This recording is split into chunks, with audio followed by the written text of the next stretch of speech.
Ikatulong hugna sa roadshow sa Commission Elections Mandaue, pag-agig preparasyon sa eleksyon gihimo kagina. Gitarget nini ang matudlo-an ang mga first-time voters. Si Nico Serino sa report.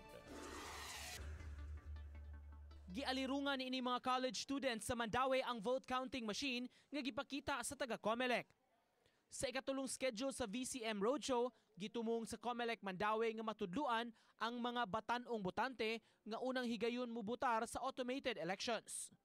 Gihatagan sila og nagkalain-laing mga tips aron dili magka-problema sa adlaw sa piniliay.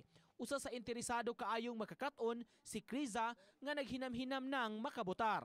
Naibong ko sir kay dako manggod kaayo siya, then murag nainteresado ko kay kanang sa kadaghang tao sir ba kung makasaigo ba dira ang katong mga papers sa tao, then dako ba jud kaayo ang papers kay sulod dira. Pahinumdum sa COMELEC, tarungon ang pag-shade sa lingin nga makita kilid sa pangan sa napilian nga mga kandidato.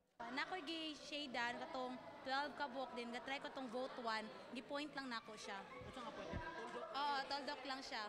Wala. Unya, unsa ni gawa sa imong ano? Wala siya nabasa.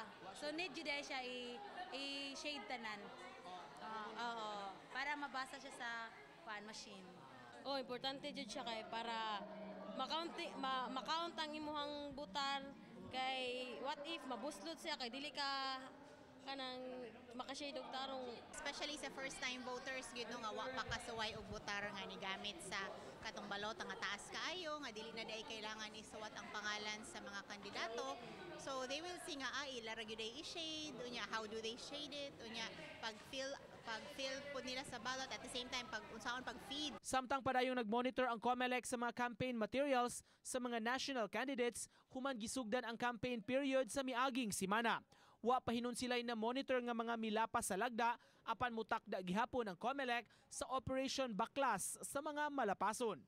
So far lang sa makit-an lang pud namo, no? So pud mi kahibaw asa gid pud nga areas nga naasad nga wa lang tingali namo makit-i. So we are also encouraging kanang mga private citizens, no, if they can also inform us.